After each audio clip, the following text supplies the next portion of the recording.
That I've been here in the department for over 30 years, so there are a lot of moments. After 21 years in this business, there are so many memorable moments, and hopefully there'll be more memorable moments to come. But there's the good ones, there's the not so good ones, there's the really bad ones. There have been so many memorable events that occur even on a weekly basis. All of my most memorable moments involve patients, and but due to confidentiality, I can't share all of those stories.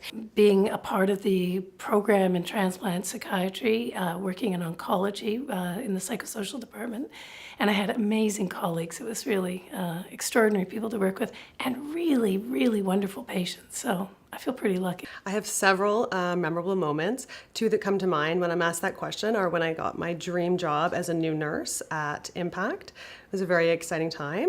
And most recently, the revitalization of PISU. Those are two really great memories. Always those moments when I see our clinical staff really going above duty. We have a really dynamic staff, and it brings me great pleasure and pride when I see how patient-focused they are and how they really think through clearly what do the patients need and really try and meet those needs. I've never worked anywhere else, and I don't actually have a most memorable moment. I have a memorable 30 years. And the best part of that has been to watch my colleagues as they grow and develop. And I've had the pleasure of observing their accomplishments over these years. I mean, for a clinician scientist, there's two kinds of memorable moments. The ones as a clinician are the ones where an individual patient walks in and you've given them some kind of new treatment you developed, and they have, for the first time in their life, gotten a lot better. I think some of them are really around obtaining and successfully getting a research grant to do some innovative work around providing and testing, developing new therapies for people that are dealing with cancer and that have coping challenges, or that are dealing in the area of body image or sexuality issues following cancer treatments. My most memorable, well, I can't speak about my most memorable moments, but what I would say is the ones that I can remember are from the parties, and we had some great parties. They were knocked down, drag out, real parties that I could be proud of because I organized them, and I like that a lot.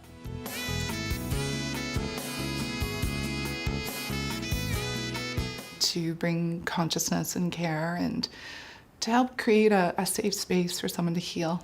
That it's always changing. No day is ever the same. It's always very exciting coming in. You never know what's going to happen from one day to another.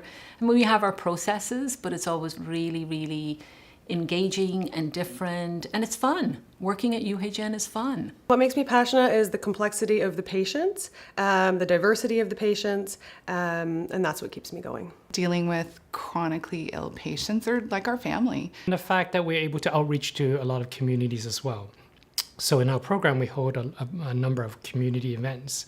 And through these community events, we are also able to outreach to people who otherwise would have no knowledge or idea about mental health, and we're able to break down some of the barriers in stigma and some of the barriers in access to services.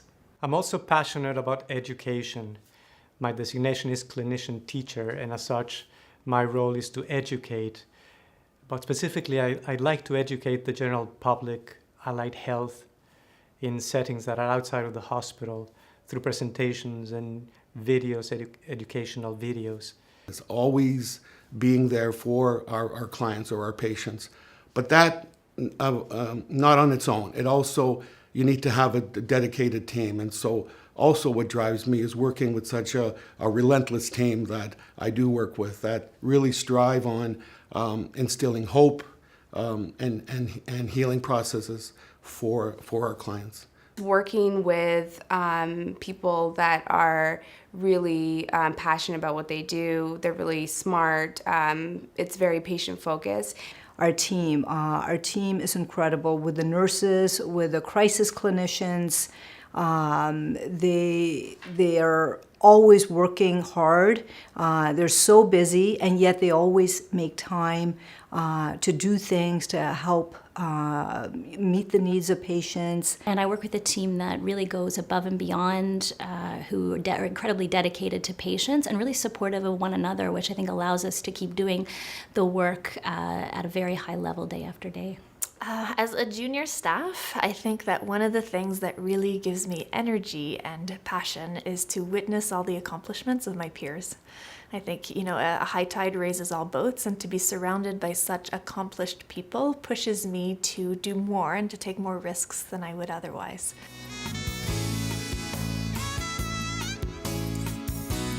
The exciting thing these days is that the department is undergoing renewal. And a lot of new people have been recruited who have amazing strengths, great promise for the future. And I think we're going to see the department go from strength to strength, the center go from strength to strength. My dreams is that one day the stigma really gets completely erased and that our patients are treated as any other patients. But my hope is that society will begin to see what an important area this is and begin to dedicate more attention to this really important field of healthcare. My hopes, dreams, and aspirations has all to tie with this concept of social justice and equity, as well as mental health and well-being, those two principles. And I feel that those two principles need to align with each other. That is, not only mental health, well-being, and happiness for some, but for all. Maybe to help shed light on the darkest, area of medicine. My hope for the future is that we're going to continue to learn about what underpins psychiatric illness. I think that there are a lot of areas that we can improve upon in terms of our neurobiological understanding of what causes psychiatric and mental health issues.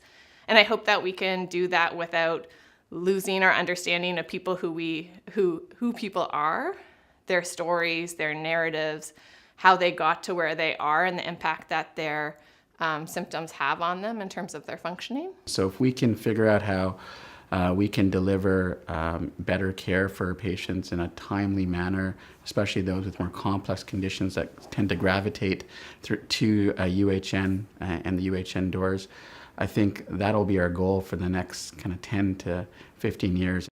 I would very much like for addictions care to become a more integrated part of what we do in general psychiatry and across different medical departments at UHN. Online programs of education, but also online programs of delivering mental health services. I think you're going to see kind of an explosion of well-tailored, well-developed services that now will be offered, just in your own home. In our lab and in our clinic, we're trying to build a new generation of treatments in psychiatry that can be universally accessible, but at the same time more effective than what we currently have. And I know in 25 years I will be retired, definitely. But I'll be very excited about having these junior staff, the people who are hiring now, or the senior residents who are here now, to take it on and make mental health more accessible, make mental health less stigmatized, and able to provide real help for patients who have psychiatric issues, as well as medical patients who have psychiatric issues and psychiatric patients who have medical issues. I think this is the area, the future for psychiatry, when you're combining medicine with psychiatry and psychiatry with medicine. Congratulations to the UHN Centre for Mental Health on the 50th anniversary. And here's to 500 more.